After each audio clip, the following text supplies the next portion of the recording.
We don't even need their acknowledgement, to begin with. The International Medical Association are going to have to try harder than that if they wish to stop us. Also, we're in Chon AEA, so there isn't much they can do to us from their country. Barney got all excited when he heard Sophie mention the research on the new disease. Yes, you're right. We must give this research everything we've got. The Chilean Medical Association has a lot of obstacles to overcome because it is still new to the scene, but it's nothing we can't handle. Things are sure to work out in the end as long as we don't give up on it. I've been trying to cheer Dr. Smith up all day, but nothing I said seemed to do the trick. You, on the other hand, got him all hyped up the moment you came in through the door. Looks like you truly are his one and only mentee. Georgina came out to see Sophie the moment she heard her voice. She had heard about Sophie being badly injured, so she felt relieved to see that Sophie was doing all right. I'm so glad that you're back, Sophie. We'll be able to solve any problem as long as we have Sophie around. Yes, it's good to be back. How have you been? Are you getting used to the work here? It's not too tough for you, right? Most medical practitioners dreamed of joining the International Medical Association, but not everyone could handle the tough working environment over there. It's all right. I think I enjoy working here. Over here, all she had to do was focus on her own research. She didn't need to concern herself with anything else, and that was something she liked very much. I'm glad you like it here. Sophie felt relieved to hear that Georgina was adapting well to the new working environment. I would like to treat you to dinner tonight. Would you have the time for that? Also, could you bring Professor Gulliver along? Georgina wanted to thank Sophie properly for granting her such an amazing job opportunity. She was in love with Arius, but she also knew that the difference between them was far too much. Despite knowing that, she still wanted to get closer to Arius. She would be satisfied enough just to be in the same room with him. Sure thing. Sophie couldn't bring herself to turn Georgina's request down upon seeing the expectant look on her face. Although Arius had no experience in dating, he was certainly no easy game. Ordinary women would definitely have a hard time trying to win his heart. I'll be heading back to the laboratory, then. I still have an experiment that I'm working on, so I can't stay here and chat with you. Arius frowned when he saw that Sophie was still standing there when he returned. What are you doing standing around here? Hurry up and get to work. Arius, what do you think of Georgina? Sophie asked seriously. Arius arched an eyebrow at her in response. She's quite the diligent worker, he replied honestly. On top of that, she looks pretty too. Well, she wants to invite us to dinner tonight. Would you care to join us? Sophie asked as she didn't want to force Arius into anything he didn't like. Sure. Having dinner with Sophie and Georgina sounded a lot more fun than spending the rest of the evening with Barney. All right, then. The two of them then donned their lab coats and made their way over to the laboratory. Barney had already started conducting research with a few of the newly hired researchers by the time Sophie came in. Since it was Sophie's first time in the laboratory, all she did was observe them from the side. The newly hired researchers proved to be fairly capable as they managed to keep up with Barney's tempo while conducting the research. Noticing that Sophie had been observing them for quite some time, Barney handed the research over to the newbies and walked up to her. What do you think of the newcomers? Since Sophie had a keen eye for talent, he decided to seek her opinion on the newly hired researchers. The newly hired researchers were still interns at the moment, so he could just replace them if they weren't performing well. Work was extremely tough and complicated at the Medical Association, so not everyone could undertake the job. They would have to filter every single candidate thoroughly to make sure they picked the right ones for the job. Let's observe them for a little while longer. Sophie didn't have any comments about the new researchers for the time being, but their performance wasn't as great as she had expected either. Yeah, I agree. They all have their respective shortcomings.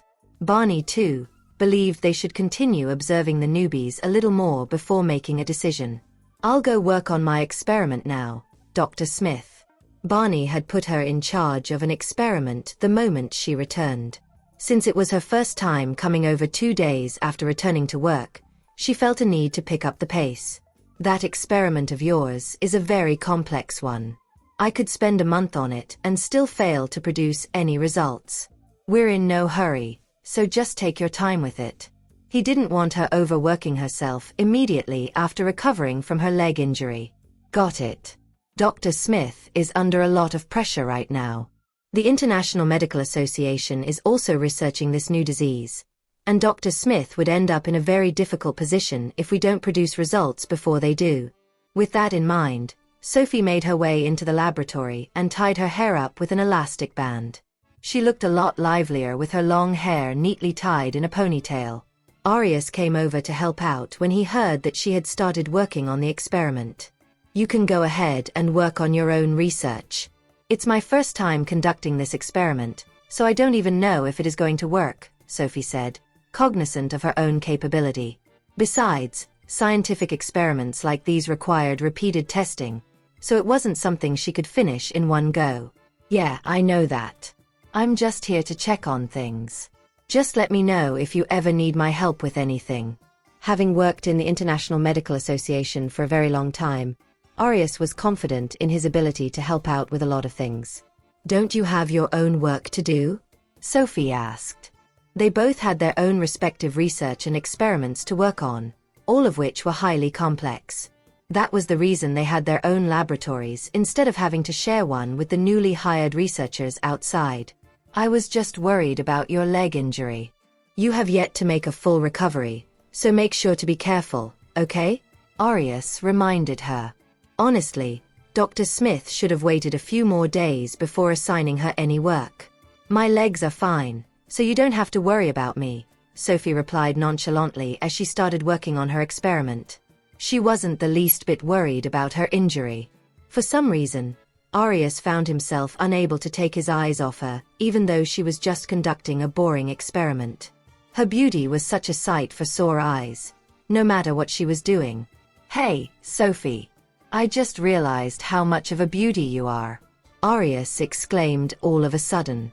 How did I not notice this before? Sophie decided to ignore his statement and carried on with her experiment. Seriously? We've known each other for a really long time. Why would he only realize that now? Tristan sure is a lucky guy. I bet he must have been some kind of hero or something in his past life. Arius mumbled with a sigh. Sophie was like a little sister to him, and now that she was getting married, he couldn't help feeling sentimental. When Tristan arrived at the Medical Association to pick Sophie up, he saw a group of people walk out from afar. Sophie was wearing a black double-breasted coat while her hair fluttered in the wind. With one hand stuffed in her pocket, she used the other to put on her mask. Tristan waved the moment he saw her. Georgina, can I bring my boyfriend along? Since Georgina was the one treating them to a meal, Sophie thought she should seek the former's permission. Of course you can. I'm not that stingy. In that case, the 5 of us should go in different cars. Why don't you go in Arius' car, as the weather doesn't look good? It's going to be hard to get a taxi. You can decide where you want to go, and we'll follow you from behind. It would be difficult for 5 people to fit in one car, and it would also be inconvenient to send everyone home one by one later on. Since Arius was driving that day, it made better sense to go in 2 cars. Is it all right? Georgina turned to look at Arius. Despite the man's nonchalant demeanor, she knew that Arius was a man of principle. Sure, let's go. It's freezing cold today. The last thing I want is to stand in the chilly wind. Everything was great in Gypsdale except for its weather during winter. As Sophie walked over to Tristan's new sports car, the man got down and opened the door for her. Georgina wants to treat us to dinner. I hope you don't mind. He would have to eat alone at home otherwise. Of course I don't. Even though Georgina didn't come from a rich family, she picked a high-end restaurant for the sake of Sophie and the others. It was her way of expressing her gratitude to her companions.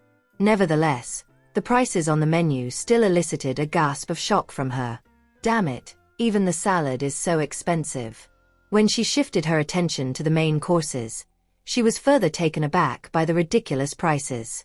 Unfortunately, they were already seated in a private room within the restaurant. It would be extremely embarrassing for her to suggest a change of venue. Thus, she had no choice but to bear with the sky-high prices. Please feel free to order whatever you want from the menu, as I would like to thank all of you for the care you've shown me. Without your help, I wouldn't have been able to settle down in the medical association. When Arius began ordering from the menu without holding back, Georgina forced herself to stay calm. It's fine. At most, I'll just scrimp and save for the rest of the month. It's not like I haven't lived like that before. After ordering a few dishes, Arius passed the menu on to Sophie. You can order the rest. Subsequently, Sophie ordered 2 more dishes that were Tristan's favorite. Well aware that she did so for his sake, Tristan leaned in and said, "Thank you." Sophie responded by holding his hand. "What are you thanking me for? Since I've invited you to join us, it's natural that I take into consideration what you like." Sophie ordered the dishes for Tristan since the ones Arius had ordered were to her liking. Although the meal cost Georgina a month's pay, she was still happy to enjoy a meal with them. Thus, she wore a gleeful smile throughout the evening. "Georgina, this is my boyfriend, Tristan. You'll be seeing him more often going forward." Now that Georgina had joined their circle, all of them would constantly meet in the future. Georgina reciprocated by introducing herself. "Hi, Mr. Tristan, I'm Georgina Bates." As Tristan had always treated Sophie's friends with cordiality, he responded warmly.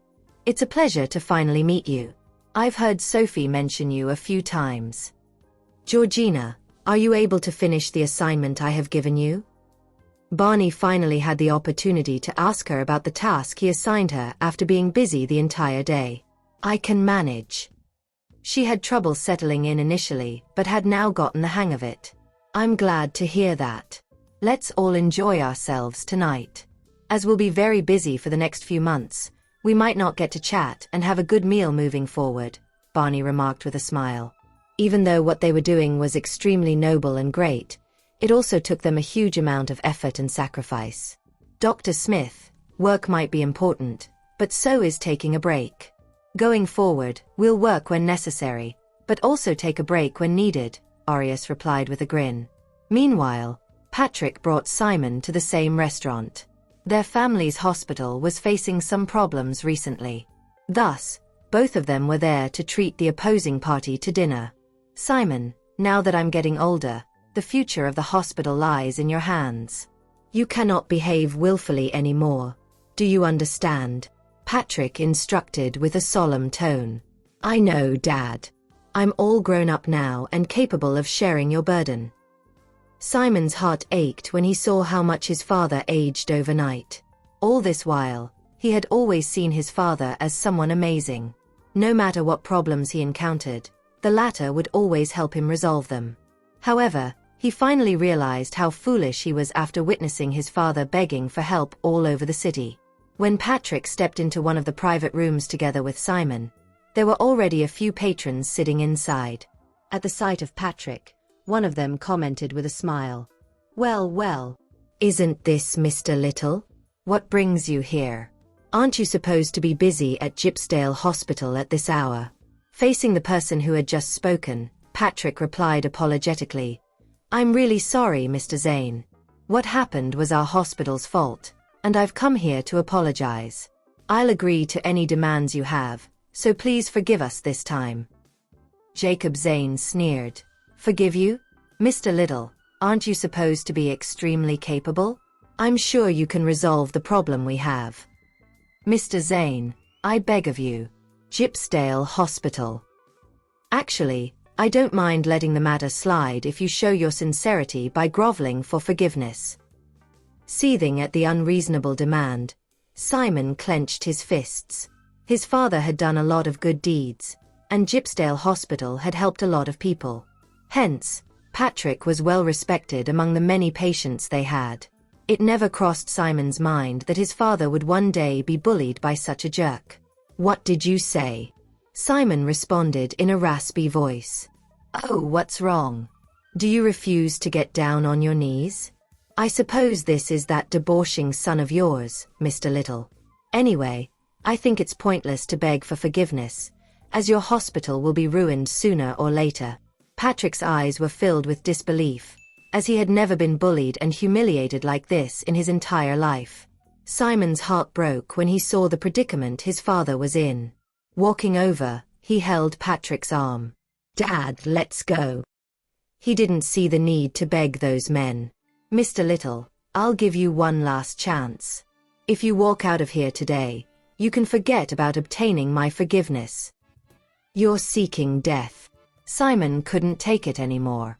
He was a tall man of 6 feet. How could he let a scum like this bully his father? Seeing Simon about to take action, Jacob didn't hold back either. "Since you don't know how to teach your son well, Mr. Little, I'll teach him today. Otherwise, when he's sent to prison, it'll be unfortunate for your family, won't it?" After speaking, Jacob gave a signal, and 2 burly men behind him came forward to attack. "Mr. Zane, this has nothing to do with my son. Whatever you want, I can give it to you. Please let him go," Patrick said humbly. Facing such a person, the Little family really had no other choice. "I really shouldn't have brought my son here today. Dad, you don't have to beg him. People like him will get what's coming to them sooner or later." Simon didn't want to see his father behaving so inferiorly, not even for his own sake. "You have a foul mouth. Go teach this brat a lesson for me." 2 burly men came forward, but Simon was not a pushover. He had a knack for getting into trouble and was pretty good at fighting. However, the other party had more people, and soon Simon was stomped on. "Mr. Zane, as I said, I can give you whatever you want." Patrick felt very distressed seeing his son being stomped on. He only had one son. Even when his son was useless and playful in the past, he couldn't bear to see others bully his son. Moreover, Simon had been very well behaved lately. "Humph, Mr. Little, I think you know what I want. I don't think you're fit to continue managing Gypsdale Hospital." Patrick had long understood that this matter was not so simple. He just didn't expect Jacob to covet Gypsdale Hospital. "Dad, don't worry about me. They won't dare do anything to me. Gypsdale Hospital is your life's work, so you can't give it to them." Patrick shook his head. "Son, remember this. As long as you're okay, I don't care about anything else." He really had no other choice. If this continued, Gypsdale Hospital would be finished too. "Dad, go quickly. Don't worry about me." Simon felt desperate for the first time.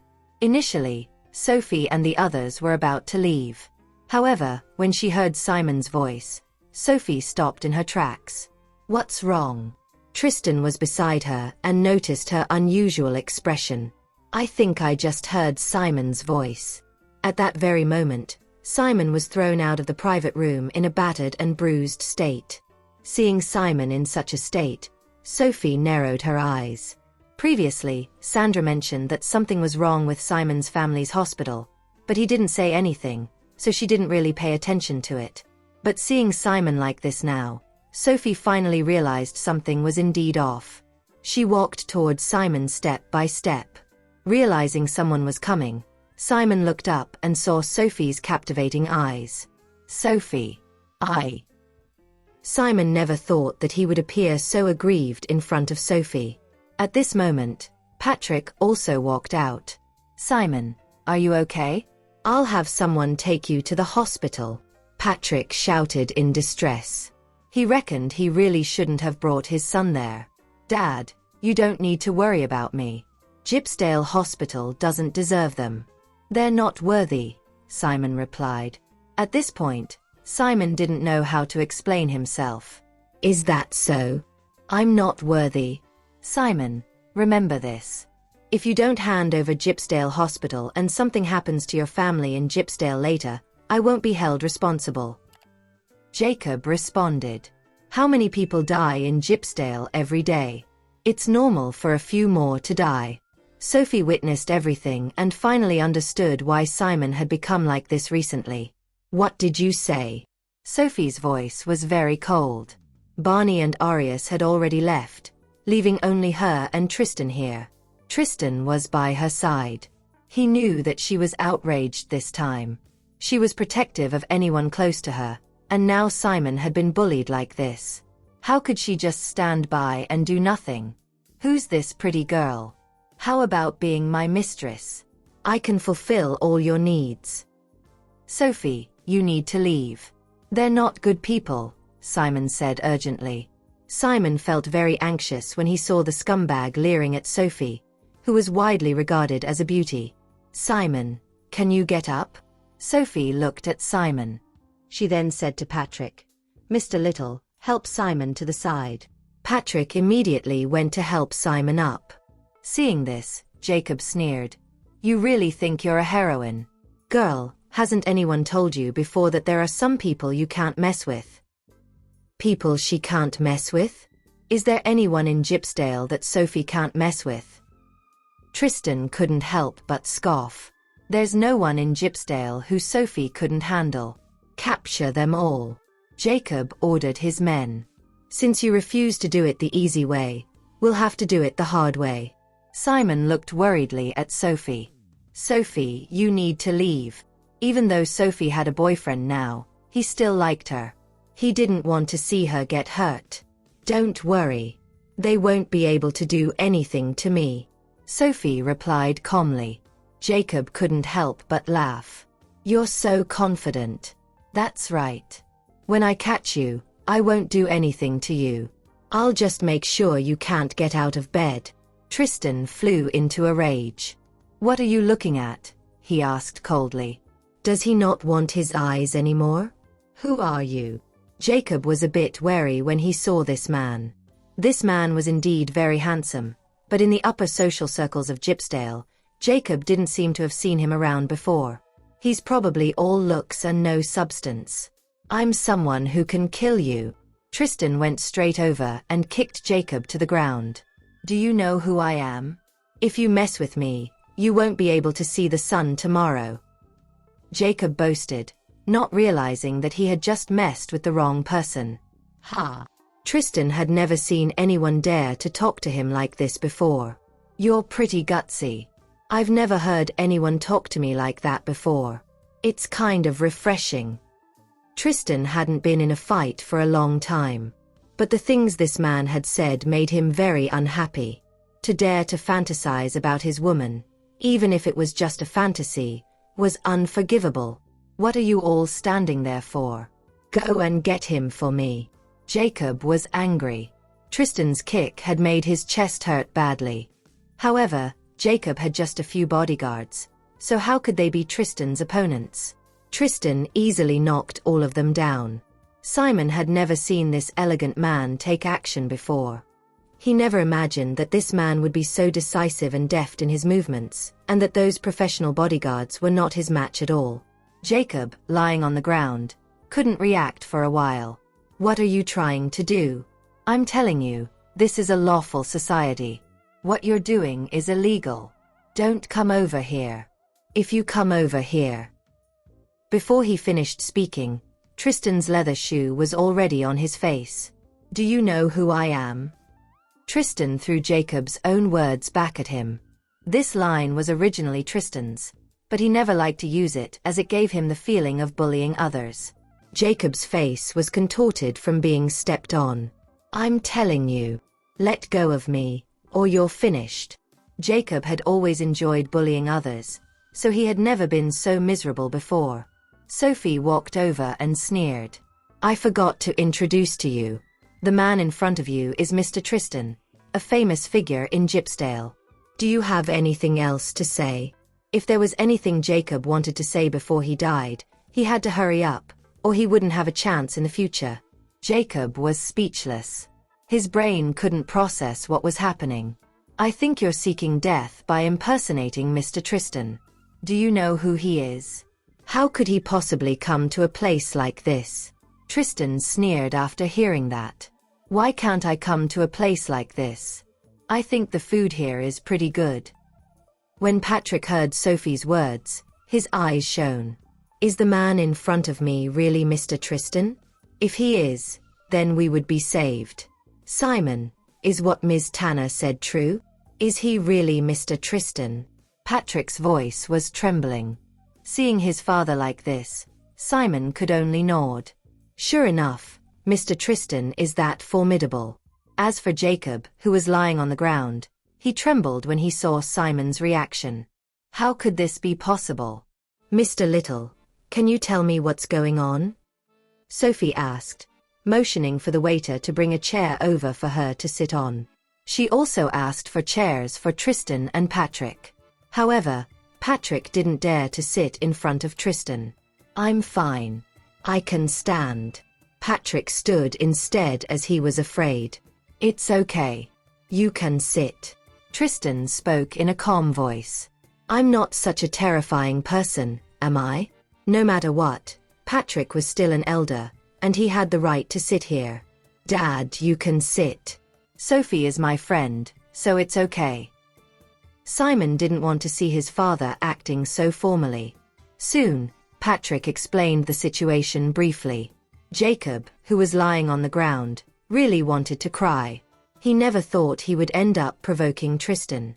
Although he had never seen Tristan before, even a 3-year-old child in Gypsdale knew that Tristan was someone no one should mess with. Mr. Tristan, I was wrong. Please let me go.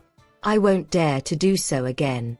Jacob got up from the ground and immediately begged for mercy on his knees. Ha! Simon couldn't help but sneer. Wasn't he very arrogant just now? How come his attitude has changed so much now? Simon, what do you think we should do? Sophie spoke coldly. Jacob wanted to take over someone else's company by force and even beat someone up like this. It was only right that they deal with him properly. Sophie, thank you. Simon knew that this matter was resolved. With Tristan and Sophie here, Jacob wouldn't dare to trouble them again in the future. All right, Jacob has done a lot of bad things, so just let the police take him away. Sophie saw that Simon didn't know how to deal with this matter, so she made a decision for him. Jacob went over, trying to grab Sophie's leg and beg for mercy. But before he could touch Sophie's leg, Tristan stood up and stomped on his shin with one foot. Ah! Jacob screamed in pain. Is the lesson I gave you not enough? You even want to touch my woman again.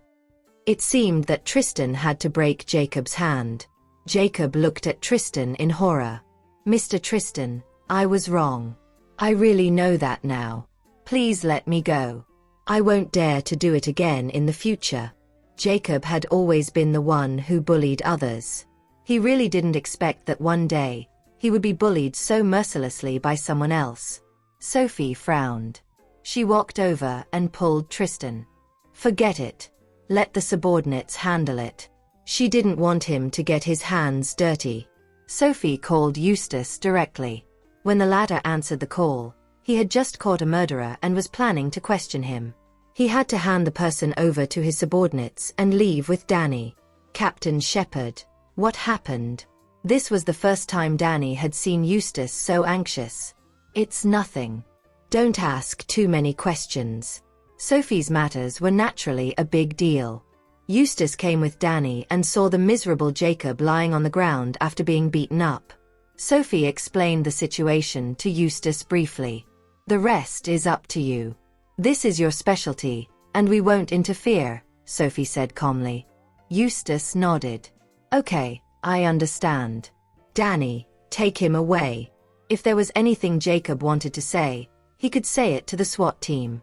Jacob didn't know Eustace, but he felt the murderous aura emanating from the man. Eustace looked like someone not to be trifled with. However, he felt very lucky at this moment because he had just suffered a lot under Tristan. Well, I'll go now. If you have any problems in the future, just come find me. Eustace was happy. Sophie had helped them a lot before. Now he could finally do something for Sophie. No matter how big or small the matter was, Sophie always thought of him when she encountered problems. This made him very satisfied. After seeing Jacob being taken away, Patrick breathed a sigh of relief and immediately stood up from his chair. Mr. Tristan, Ms. Tanner, I'm really grateful to you today. If it weren't for you, Jacob would never have let us go. At this point, Patrick felt like he had a second lease on life. He pulled Simon over. Come on, say thank you to Mr. Tristan and Ms. Tanner. Simon liked Sophie, but only he knew about it. He couldn't bring himself to say thank you to Tristan. Seeing him so awkward, Sophie didn't make things difficult for him. Mr. Little, it's getting late now, and you all must be tired. Go back and rest. As for Gypsdale Hospital, don't worry. I'll help you solve it, and there won't be any problems. Hearing Sophie's words, Patrick was even more grateful. Thank you, Ms. Tanner. Simon didn't want to stay here any longer and left with his father. Patrick couldn't help but say when he saw his son like this, "What's wrong with you, child? They are our saviors. What's wrong with saying thank you? I've been spoiling you, but how did you develop this bad habit?" Simon felt wronged in his heart. That was the girl he liked. "Okay, I won't say any more. You've suffered a lot coming here with me today, so go back and rest early. There's still something going on at the hospital, so I'll go there first." Patrick really liked his hospital. He rarely spent time at home. "Dad, it's getting late, so you should go back and rest too. A lot has happened recently, and Mom has been worried. You should go back and accompany her." Patrick wanted to say something else, but thinking of his wife looking worried, he finally got in the car with Simon. On the other hand, Tristan was unhappy. Seeing Tristan like this, Sophie walked over and held his hand. "What's wrong? Why are you unhappy? Weren't things just fine before?" Now that things had been resolved, they could go home. Tristan let her hold his hand and pulled himself up from the chair. The two of them walked out together. "Are you really unhappy?" "Yes, I'm very unhappy." "Oh. Can you tell me why you're unhappy? Is it because I'm meddling?" Sophie knew that Simon liked her, and she had never hidden that fact from Tristan. "Was it because I helped Simon?" Tristan shook his head. "Am I such a petty person?" He had never taken Simon seriously. "Then why?" Sophie was at a loss as to why he was unhappy if it wasn't because of Simon. Tristan stopped walking. He hugged and kissed her for a while before letting her go. Sophie was a little confused by the sudden affection, but she didn't resist. Instead, she let him kiss her. She was no longer easily angered by this man. When Tristan finished kissing her and saw her lips red, he felt a little better. The weather was still cold, so he put his arm around her shoulder as they walked outside together. "Don't you believe I can handle this? Why did you have Eustace come over?" Tristan was still dissatisfied with Eustace. Sophie suddenly realized that it was because of Eustace that he had become upset like this. Tristan had always been calm and composed, and she had never seen him like this before. "I just thought we shouldn't waste any more time here. Besides, I've helped Eustace a lot, haven't I? It's only natural to have him deal with this now." Having Eustace come over was the most convenient way. "Is it really just that?" "Of course. I don't have any feelings for Eustace." She knew that this man didn't have much sense of security when it came to her. So, she could tell him directly. "Okay then. Well, I suppose Eustace should make himself useful. We've helped him a lot, and his status is getting higher and higher now." The next day, when Sophie arrived in the classroom, she saw that Simon had bought breakfast for her and Sandra. The hospital matter had been resolved, and he was feeling relaxed. "Come on, eat up. I bought it specifically for you too. The breakfast here is really good. I had to wait in line for an hour to get it." "Simon, what are you doing? It's just breakfast. You actually queued for an hour. Is that necessary?" Sandra questioned Simon while eating breakfast. "Are you serious? Haven't you given up yet?" After knowing who his competitor was, how could he not give up? "Stop talking nonsense. If you like it, eat more. If you don't like it, forget it." The reason he got up early to buy breakfast was that he wanted to thank Sophie. There was no denying that Sophie had indeed helped him solve a big problem. Yesterday, in front of Mr. Tristan, he had been hesitant to speak, but he was still grateful to them. Sophie had also not had any breakfast this morning. Now that he had bought her favorite breakfast, She naturally didn't hesitate to eat it with him. Other people were envious when they saw how good Simon was to these two girls. "Simon, I haven't had breakfast either. I see you bought a lot. Can I have some?" the guy next to them asked with a smile. Simon rolled his eyes. "No, this is not for you.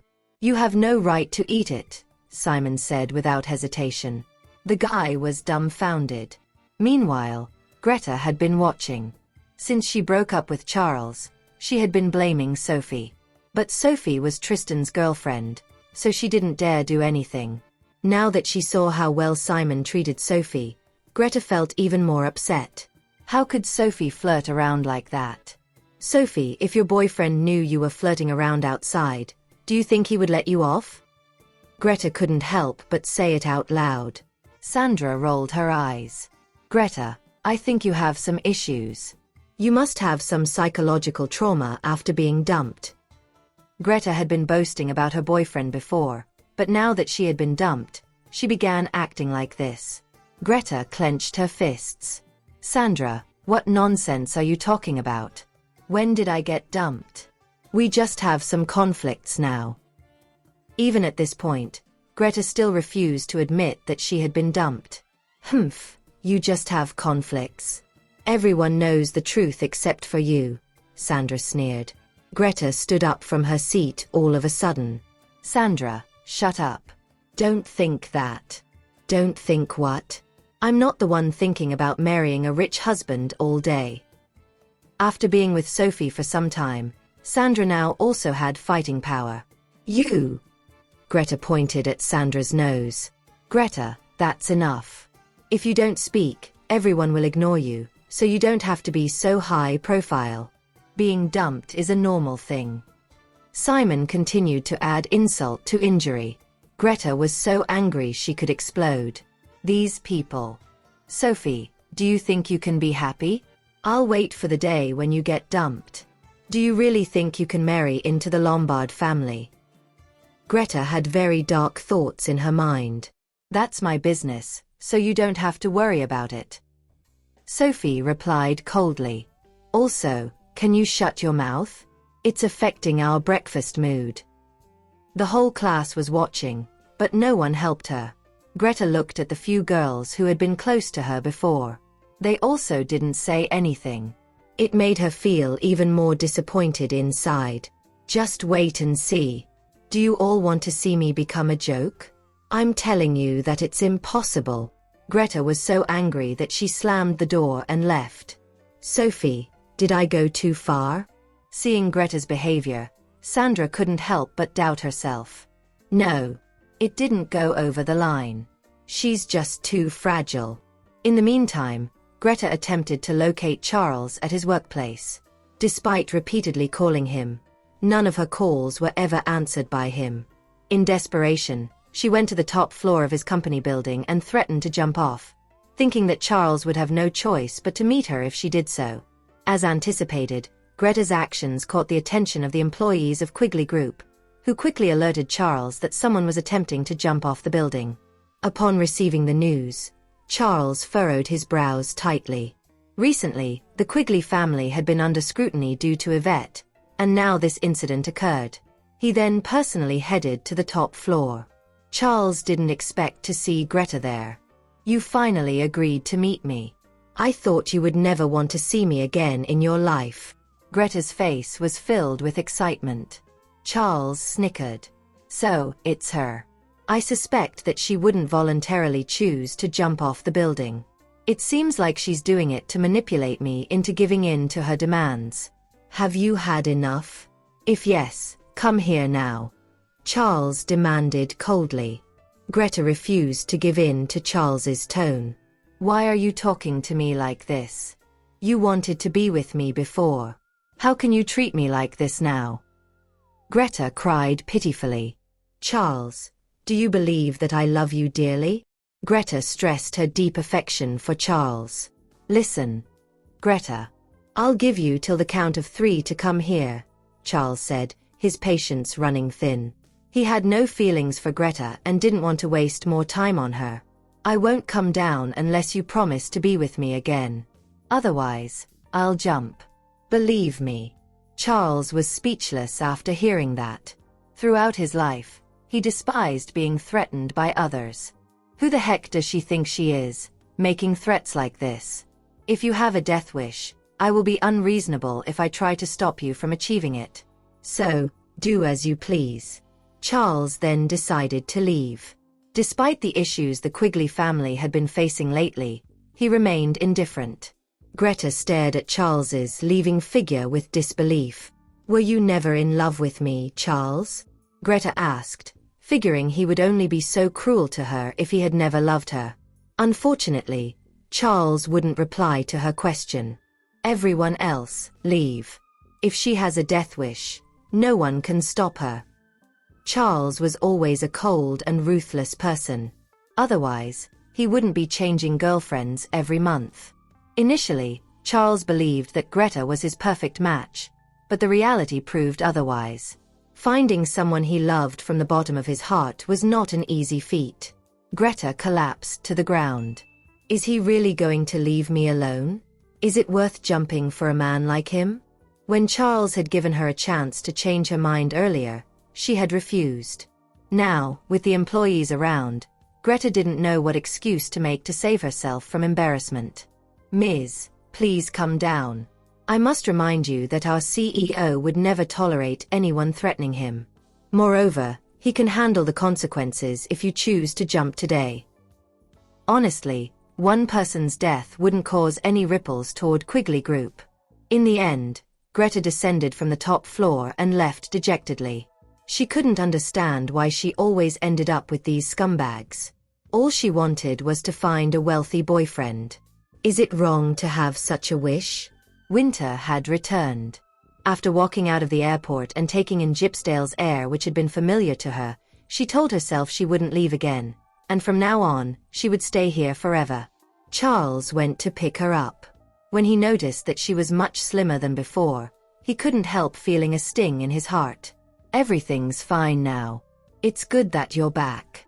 Grandpa is waiting for you." If it weren't for Walter falling ill this time, Tristan wouldn't have given way and allowed her to come back. After what happened, you should understand it now. No matter what you do, it's useless. So don't do anything and be Ms. Winter of the Quigley family. It's better than doing anything else. I know, Charles. Don't worry. I know clearly what I should do. Seeing Winter in such a condition, Charles didn't feel reassured by her words. "Winter, just in case you blame me for not reminding you, do you remember the daughter of the Whitley family? The Whitley family ended up disappearing because she offended Sophie." Though Tristan might not treat the Quigley family the same way, there was no doubt that he didn't have feelings for Winter. "Let's go home, Charles. I'm tired." Having been alone in a foreign country for so long, she didn't want to dwell on those thoughts now that she was back. Regarding Sophie, Winter decided to put it aside for now. After all, it is impossible for Tristan to protect her for the rest of her life, right? Charles felt speechless as he realized his sister wasn't taking his words seriously. Winter had been spoiled since childhood, which led to her current personality. Hence, no one could do anything to stop her from doing things she wanted. Since he was the one who brought her home, he felt responsible for arranging a few people to keep an eye on her and prevent her from pulling any tricks in the future.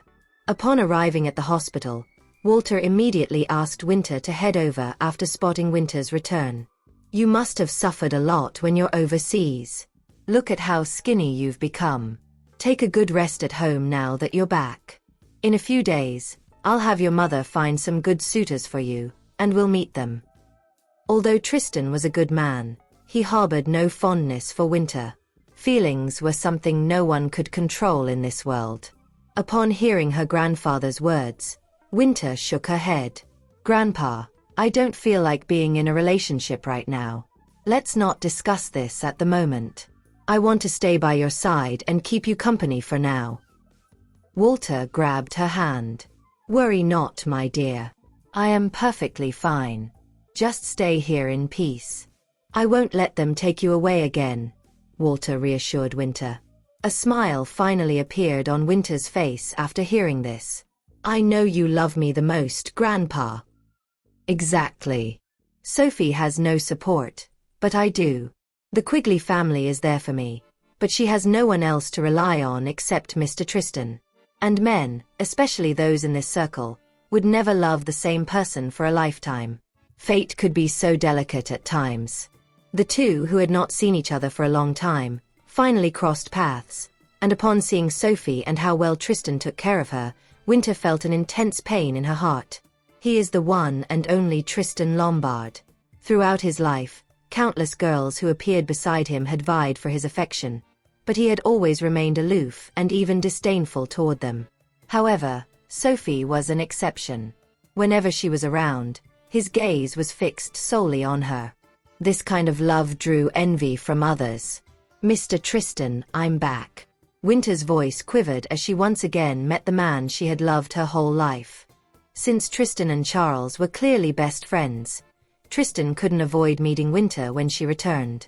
Tristan looked at the lady in front of him. It had been more than a year since they had last met, and she seemed to have matured a lot. "Winter, since you're back, you must behave yourself and not cause any trouble. You should know that no one can protect you if you stir up another trouble." If anything happened, Tristan wouldn't even take his friendship with Charles into consideration anymore. "Yeah, I know," Winter replied. The person she liked wholeheartedly didn't have any feelings for her at all. She had just returned, yet he didn't even express any concern for her. All he did was warn her. Sophie held Tristan's hand. What is the point of him saying this? Since he has already promised Charles that he'd allow Winter to come back, there's no need to make a scene like this. Winter can't cause any big trouble, anyway. Tristan went to take a seat with Sophie. Winter didn't move, as she had to take a few deep breaths to calm herself down. Naturally, Winter knew about Jennifer's matter and knew that the latter liked Tristan. Tristan had always been a cold man. However, Winter had never expected him to destroy the Whitley family directly because of Sophie. "I dislike this kind of occasion," Tristan whispered in Sophie's ear when they were both sitting on the couch. "All right now. What are you even doing now? Just consider this a favor for Charles. He only wants us not to do anything to Winter. That's all. Winter is Charles's sister, after all. We should be more tolerant toward her. I just don't like her." Previously, Tristan could have still ignored Winter. But now, he felt annoyed whenever he saw her. Whoever harmed Sophie was unforgivable. Soon, Sean and Felix also arrived. They knew that Charles had deliberately arranged this gathering for Winter, so they said nothing much. Since Felix was here, of course, he brought Isabel along. "Sophie, do you really plan to forgive Winter?" Isabel still couldn't forgive what Winter had done back then. "This woman should stay abroad forever. I genuinely don't think she'll give up. As long as she has made a decision, she won't give up easily at all. I don't hold a deep grudge against her. She's just an unimportant person. We don't have to take her to heart." Sophie was magnanimous. "All right then. I hope she'll behave better this time." Isabel was still worried. "By the way, is old Mr. Quigley actually sick? This can't be his plan, can it? Maybe he pretended to be sick just so that Winter could return." "He really is sick," Sophie answered. They had invited Arius over to Walter's place before. Sophie had even asked Arius to check on Walter's situation in consideration of her friendship with Charles. They found out that Walter was genuinely ill. "I see," Isabel replied. "If that's the case, then it's completely understandable for Winter to come back. Now, I just hope she'll behave herself. On behalf of Winter, thank you, Sophie. Thank you for your kind forgiveness." If it wasn't for Sophie, Tristan would never have agreed to let Winter return. "Don't mention it." This matter really didn't affect Sophie much, which was why she had made such a decision. "Winter, you should propose a toast to thank Sophie as well. We're all friends, so let bygones be bygones." Charles had no choice but to suggest this, as he knew that Tristan still felt uncomfortable. Winter was still Charles's sister regardless of what happened. He still wished she could stay here properly. Winter tightened her grip on the wine glass and silently took a deep breath. Ms. Tanner, I've made many mistakes in the past. I hope you can forgive me. Expressing those words took a lot of energy out of Winter. After all, she was the third daughter of the Quigley family. Ever since she was young, everyone in the family had doted on her. Yet, now she had to apologize to someone she disliked the most. It was impossible for her not to feel uncomfortable. That's enough, Charles. There's no need for these unnecessary actions. Although Sophie responded that way, she still took a sip of wine. Tristan couldn't help but furrow his brows when he saw her drinking. You're not feeling well, so you shouldn't be drinking right now. I'm fine. It had been a while since Sophie had consumed alcohol. Truth be told, she really missed this feeling. Winter straight up drank all the wine in the glass in one gulp. Her heart was aching terribly. Why can't I forget about him no matter how much time has passed? How is my heart still aching so much? After that, it was as if Winter was invisible. All she could do was sit at the side quietly and watch how Tristan pampered Sophie. Meanwhile, she could only drink glass after glass of alcohol. Sean could only shake his head after seeing Winter acting that way. Looks like she hasn't let it go. But what can she do even if she hasn't let go? She's no match for Sophie at all. Sean, what should we do now? Winter is making me worried when she acts like this, said Charles. If Winter doesn't give up, there's no way others can help her. None of us can do anything about this matter. The only thing you can do is to keep Winter away from Sophie and don't let her provoke Sophie. Tristan and Sophie had already decided to get married. During this time, it was easier for Winter to get triggered. To be honest, I really don't think Winter should have returned at this time, Sean said, thinking that her coming back during this period would only make things worse. But you know how sick my grandpa is. He just wants Winter to come back and keep him company. If I can't even do this for him, then how do I still? Charles replied. Sean nodded in understanding. Anyway, you should do as you see fit. If Winter still dares to do anything to hurt Sophie, none of us can help her. He briefly analyzed the current situation. As for other matters, there was no point in talking about them right now. Winter had already returned, and it was impossible to send her abroad again now. Later, Winter had drunk too much and went to the restroom and puked. Since she went to the ladies' restroom, Charles couldn't go inside and could merely ask for Isabel's help. He had no choice but to plead. Please, Isabel, just go inside and take a look. I don't know what will happen to her when she's alone in there. Isabel shook her head. I don't want to. I'm sure you know that I dislike her, Charles. So what if she's Charles's sister? I just don't like her. Isabel, just allow me to owe you a favor. If you need any help in the future, I'll do whatever I can. Charles said. Let's go to the restroom too. Sophie stood up right then. Seeing that even Sophie had gotten up, Isabel had no choice but to get up as well. Why is she so troublesome? Winter is just using the restroom.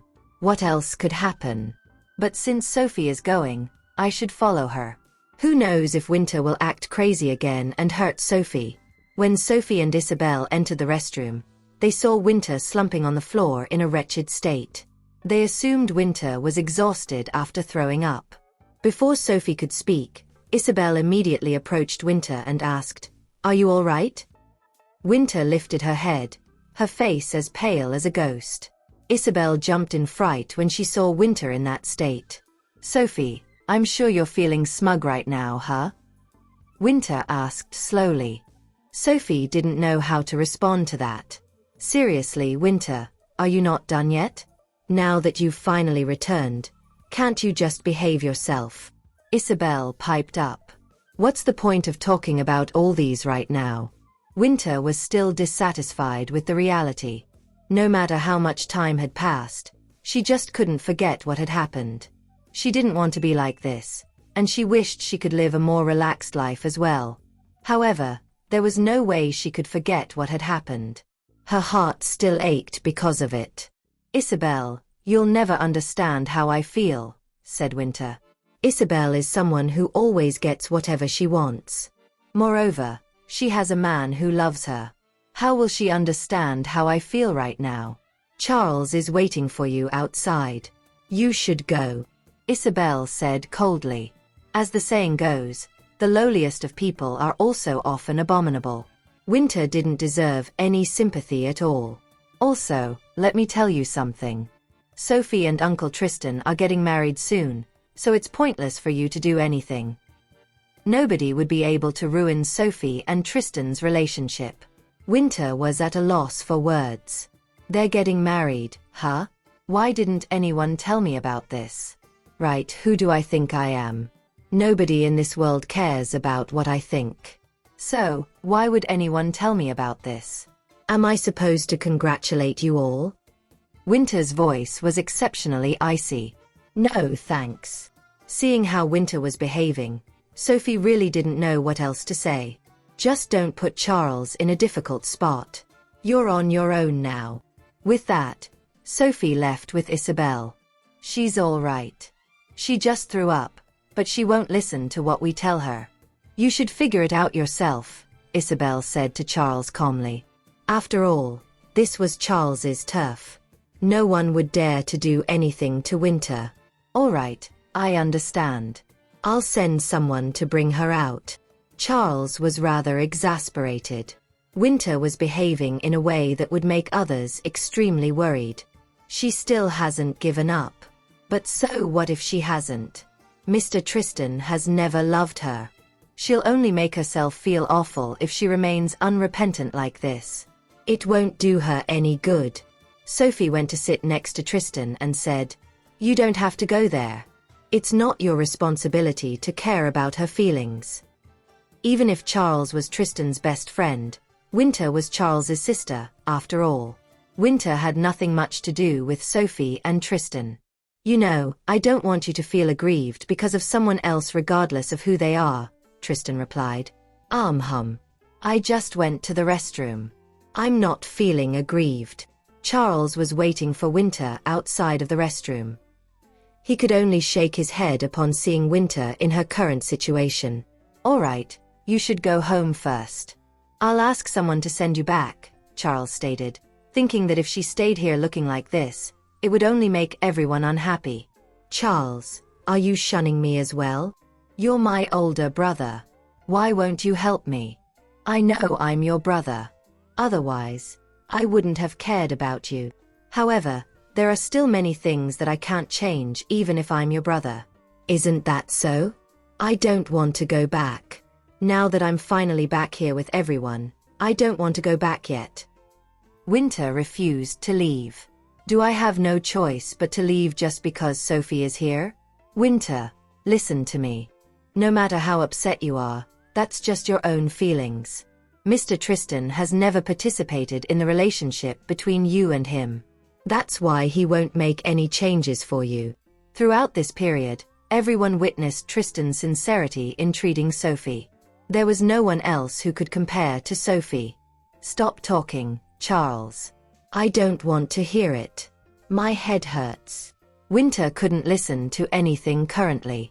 All she wanted was a moment of quietness by herself. You should head inside first. I'll stand here alone for a while. All right. Take a short break on your own right here. I've already asked the driver to pick you up, and the driver will call you later. Stop being so stubborn. Otherwise, no one can save you next time. Walter was already in such dire circumstances, so there was no one else who could help Winter. Winter remained silent. Clearly, I was the one who got to know Mr. Tristan first. But why am I the one who has no chance now? Meanwhile, Charles had returned to the private room. Seeing how Charles looked, Sean patted him on the shoulder. You don't have to be too worried. Sophie isn't a petty woman. She won't do anything to Winter in consideration of you as long as Winter doesn't cross the line. Sean knew Sophie quite well. Yeah, I know. It's just that. I'm sure you're well aware of Winter's temper. I'm not confident about how she'll behave. Charles didn't know what things Winter would do. Well, it's pointless for you to keep worrying. Whatever happened had happened, and we have no choice but to accept it. No one would be able to resolve this issue. Charles still remembered Sophie's kindness. If it wasn't for her, Winter wouldn't have been able to come back here now. Sophie, no matter what you encounter in the future, I will do my best without any hesitation as long as you give me a call. Although Charles was a frivolous man, he was still a loyal friend. Charles, you really don't have to do this. This matter doesn't affect me that much, said Sophie. Regardless, I'll remember what you said. To her, that was good enough. Okay. Charles responded. After returning to the condominium at night, Sophie sat on the couch and applied a facial mask. Isabel had been recommending this facial mask to Sophie, as it was very effective. Sophie was not one for trouble. However, she finally decided to try the facial mask after Isabel tried so hard to recommend it to her. When Tristan exited the shower, he saw Sophie applying a facial mask. This was the first time he had seen her doing such a thing in a long time. Why do you suddenly think of applying a facial mask today? Isabel told me this facial mask is quite effective. Do you want to try applying one as well? While saying that, Sophie got up directly and took a piece of facial mask for Tristan. I don't need it. Tristan despised doing this kind of thing. Accompany me. Sophie's gaze made it impossible for him to reject her. He had no choice but to surrender. 2 minutes later, Sophie helped Tristan apply a facial mask. How does it feel? Honestly, I think this facial mask is pretty good. She found it to be good after only trying it for the first time. Isabel said we should start taking care of our skin at our age. Tristan pulled her into his arms. He couldn't help but feel amused by her statement. You're just 20 years old, and you're in your prime. You already look the best without the need to do anything else. At her current age, her skin was as tender as silk. She didn't need to do this kind of skincare at all. Really. Although Sophie knew Tristan was biased because he was her boyfriend, she still felt wonderful after hearing his words. Of course. Have I ever lied to you? While he embraced her, his hands began to move around restlessly. When he was alone with her recently, he found it more and more difficult to suppress his urge. It was beautiful being at the age of 20, and it made people want to do anything without thinking about the consequences. His hands that roamed around her body caused her to tremble involuntarily. Sophie grabbed his large hand and said, "All right, that's enough. You'll end up suffering if you continue." It was the same every time.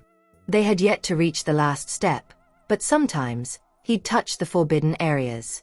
In the end, he would have to take a cold shower to calm himself down. Unfortunately, because of the cold weather, he could be at risk of catching a cold if he relied too heavily on cold showers. Tristan placed her on his lap so they were facing each other.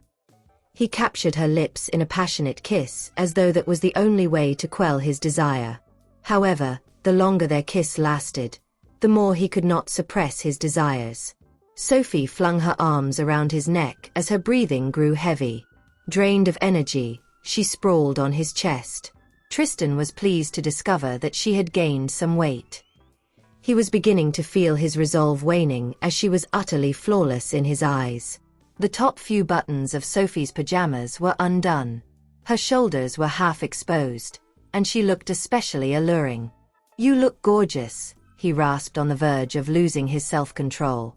"Why don't we register our marriage first?" He didn't think he could wait until the day of their wedding. Sophie felt both speechless and amused. She couldn't help but wonder if men were all the same. Tristan was obviously aiming for a home run so they could finally be united. As she said nothing, Tristan grew anxious. "What's wrong? Has she regretted her decision to marry me?" Seeing that, Sophie burst into giggles and bent her head to bite his shoulder. Tristan let out a low groan. However, the sound he made merely made the environment steamier. "Why? Does it hurt?" "I'm sorry. I didn't do it on purpose," Sophie apologized profusely. Just like him, she had also lost her self-control. "If you want to register our marriage first, that works." I won't say no. She had already decided to spend the rest of her life with him, so it didn't matter when they got married. Tristan felt a surge of happiness as he quickly said, I'll get someone to pick a suitable date for us. He had never been one to believe in superstitions and omens, but when it came to his own wedding, he was unwilling to take any chances and opted to get a professional to determine an auspicious date for the big day. All right. Before that, I'd like to visit my grandpa to tell him about the good news in person, Sophie uttered. Josiah adored Tristan, so she knew he'd be delighted to learn about their wedding. I'll come with you, Tristan agreed. It would be best if he were to accompany her to deliver the good news. Sure. Yale couldn't help but feel like an animal caught in the headlights when he looked into Tristan's eyes. Tristan always evoked fear within him. There were so many rumors about Tristan in Gypsdale that could spark terror in anyone. Mr. Tristan, why are you here today? Yale asked anxiously as he couldn't stand the silence anymore. Tristan said, no matter how you treated Sophie in the past, you're still her parents. We're going to get married soon, so I hope you won't disappoint her in the future. Sophie had grown strong enough to no longer need the protection of her parents, but as a 20-year-old, she still longed for the comfort and security that only a family could provide. Alas, Yale and Charmaine's actions had always disappointed her. Yale was surprised to learn that they were getting married, as he assumed Tristan was merely fooling around with Sophie. He never knew they would end up as husband and wife. Mr. Tristan, are you serious? He asked incredulously. The Lombard family is influential and powerful. Why would they approve of Sophie as their daughter-in-law? Tristan furrowed his brows at his words. What do you mean by that? Sophie deserves the best of everything in the world, he snapped. I can't believe such parents exist in this world. Even Charmaine was staring at Tristan in disbelief. Are you sure you want to marry Sophie? After all, Sophie's reputation in Gypsdale made many shy away from her. You don't have to prepare anything. All you have to do is to attend our wedding, Tristan said. He wanted to give Sophie an unforgettable wedding. That was why he had come here to extend an invitation to her parents. Mr. Tristan, will you treat her well? Charmaine asked doubtfully. When she first married Yale, she had been filled with joy and optimism. However, the reality of married life quickly set in, and she soon realized that things were not as straightforward as she had initially anticipated. She came from a simple background, and this was something that her father-in-law did not appreciate. No matter how hard she tried to fit in, she was never good enough to gain their approval. Sophie is different, so she'll definitely be happy, Tristan said icily. He had only come here today to warn them not to say anything that might upset Sophie. Sophie might not take their hurtful comments to heart, but he didn't want them to speak those words. Mustering his courage, Yale finally asked, Mr. Tristan, since you're going to marry her, what about her wedding gifts? Sophie's my daughter, so you should prepare the necessary stuff. Having a son-in-law like Tristan meant that he could call the shots in Gypsdale. I will prepare the wedding gifts, but that is for Sophie. I don't think it has anything to do with you, Tristan said. They were greedy and desired to take all of Sophie's possessions, so he refused to give them the opportunity to do so. Charmaine hastily spoke up. Mr. Tristan, since you're going to marry Sophie, why don't you release Willow? No matter what, we're going to be a family soon. She still hadn't forgotten about Willow. Willow. Don't you know she escaped from the psychiatric nursing home? I don't know where she is now. Charmaine's hands started trembling when she heard that. What does he mean by that? What happened to Willow? What did you do to her? She asked anxiously, dreading to consider the possibility of any harm befalling Willow. Tristan ignored her question and turned to leave. Charmaine tried to go after him but was stopped by Yale. What are you doing? Don't you know who he is? Do you have a death wish? Yale chided. Disappointment filled Charmaine's eyes as she gazed at her husband. Yale, I can't believe you're such a coward. Willow is your daughter. She's now missing. Aren't you worried about her? Charmaine screamed in despair. Yale merely shoved her away. She brought that upon herself. Stop worrying about her. It's a good thing for our family that Sophie is marrying Tristan, so let us concentrate on celebrating the occasion. We shouldn't allow anyone to look down on us, he said to Charmaine sternly. Charmaine sat there in despair. Is Sophie marrying Tristan for real? So what if they end up as husband and wife? Tristan will soon grow sick of her, leaving her feeling the same heartache and disappointment that I experienced. Charmaine had truly gone mad. She believed that true love did not exist in the world. Even if it were to miraculously appear, she was convinced that it would not last and that it would eventually fade away with the passing of time. Tristan left many work matters in the hands of his subordinates. He was focused on planning the proposal and engagement. He could have hired a wedding planner to handle everything, but he wanted to do it personally for Sophie. He wanted her to have nothing but the best and took it upon himself to take care of every single detail, including the preparation of their new home. It was exhausting to do so, but when he saw the fruits of his labor, he was overwhelmed with a feeling of joy and satisfaction. This would be their future home.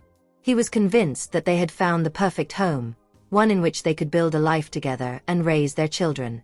Felix was busy, too. Tristan had taken time to pick the furniture personally according to Sophie's preferences. That sight made Felix realize the magnitude of Tristan's love for Sophie. Tristan was even smiling blissfully when he took care of the trivial matters. Everything is ready, save for the proposal. When are you going to propose to her? Felix asked. He knew that Tristan had been struggling to come up with an idea for the perfect proposal, but had yet to make a final decision. I'll do that a few days later, Tristan said. He was planning on informing Josiah about their wedding first. Right, is the Sable family up to something? Nicholas had always been known for his crazy behavior, so it was especially strange that he was doing nothing after learning about Sophie's upcoming nuptials. Nothing for now. Don't worry. I've assigned someone to keep watch on them, Felix assured him. Alex was dead, so the Sable family would definitely avenge him.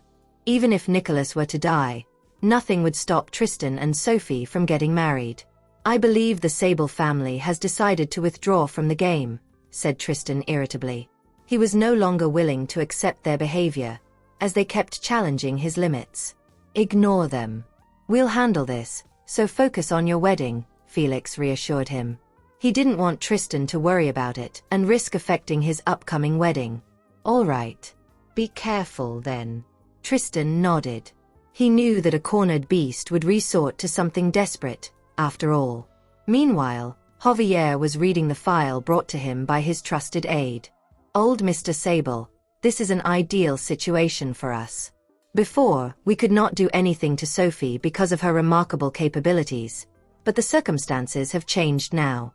Now that she is injured, with her leg wounded, we can certainly seize this opportunity to end her life. Mr. Nicholas will always be infatuated with Sophie if she remains alive, so she must die. I will offer a sizable reward of 500 million to anyone who can accomplish the task of killing Sophie. Make the necessary arrangements to ensure this is done. His trusted aide was surprised. Is Sophie's life worth that much? Meanwhile, the members of the assassin organization were delighted to see the order. 500 million was an enormous reward offered to anyone who could successfully assassinate the target. Such an opportunity was too good to pass up. So many assassins made their way to Chonea immediately. It was late at night when Sophie, Arius, and Barney stepped out of the temporary base of the Chinean Medical Association. Wait here. I'll go get my car and give you a ride home. It's late. It's not safe for you to be alone, Arius said. No need. You should leave with Dr. Smith. I've told Tristan to come and pick me up. He'll be here soon. Oh, I see. We'll be on our way, then. We know you don't enjoy having people interrupting you too, Arius joked. Sophie and Tristan had recently been feeling more in love than ever. They were both excited to begin the next chapter of their lives as husband and wife. Be careful, Sophie, Barney reminded. He was worried, but it was quite safe here, so he was certain that she would not run into any danger. After watching them leave, Sophie whipped her phone out to call Tristan. Tristan was driving, but he answered her call. Have you gotten off work? I'll arrive in 10 minutes. Wait for me inside the building. It's still cold outside, Tristan said. He knew she was afraid of the cold and wanted to make sure she wouldn't have to endure it for too long. I know. Take your time. It's dangerous to talk on the phone while you're driving, Sophie replied cheerfully. It's all right, Tristan assured her. I'm quite familiar with racing, so I'm confident that I can handle driving on a public road. Plus, I'm using Bluetooth, so there's no need to worry. During their conversation, Sophie sensed something off and dodged away deftly. Indeed, someone had shot at her using a gun with a silencer. I need to get back to work. Talk to you later, Sophie said hastily. Tristan would take 10 minutes to arrive, so she had to depend on herself to survive the attack. I'll be there shortly, Tristan replied, not realizing that she was in trouble. He quickly ended the call to focus on driving. His gaze shifted to the bouquet of vibrant red roses that rested on the passenger seat, which elicited a blissful smile from his face. Meanwhile, the top assassins had already revealed themselves before Sophie. The sight of them brought a vicious smile to Sophie's lips. She couldn't remember how long it had been since she had gotten involved in a fight. It seemed that she had stopped involving herself in dangerous situations after she got together with Tristan. Who sent you here? She demanded icily. You've got the guts to come and kill me, huh? The assassins didn't seem to be joking around. The leader of the group was an imposing figure of a man with bright blonde hair, deep blue eyes, and a distinctive red spider lily tattoo adorning his neck. It was clear as day that he was not someone to be trifled with. It doesn't really matter who sent us here. What's most important is that we need money, and your life is of great value. That is the only thing that matters, the man answered in a frigid tone. You want my life, huh? We'll see if you're capable of killing me, Sophie declared. That wasn't the first time she encountered someone who wanted her dead, so she was abnormally calm. Prior to our arrival, we conducted thorough research on you and discovered that you are good at fighting and are not afraid of death. But with your leg injury, are you certain you will be able to make it out alive? The assassin mocked. As the top assassins in the world, they would never head into a battle unprepared. They knew that the fee for their services was significant, and thus, it was expected that they would have to make some sort of sacrifice in order to acquire such a large amount of money. It looks like you know my condition well. Even if my leg is injured, you won't be my match, Sophie replied arrogantly. Oh, how daring of you, the female assassin exclaimed mockingly. Let's see if you are as proficient as you boast you are. She was petite in stature, but her words were full of confidence. They could kill anyone they wanted in the world. Cut the crap and come at me, Sophie snarled. The assassins wanted her dead to get the reward. There were 5 of them, and they were armed with weapons. Sophie had to face them alone without any weapons. Another assassin remarked, I thought this mission would be dangerous, but it looks like I'm wrong. He had only agreed to come, as he thought the mission would be interesting. By then, the 5 assassins had already gotten rid of the 2 bodyguards Tristan had hired to protect Sophie. Will you choose to end your life? That way you can die quickly. The assassins were bored already as the mission wasn't as interesting as they had expected. However, they still had to complete it to get the reward. Thank you for listening. If you have enjoyed this story, please like and share so others can see it too. Also hit the subscription button and notification bell so you can be notified on our next release. Thank you for your support. God bless you.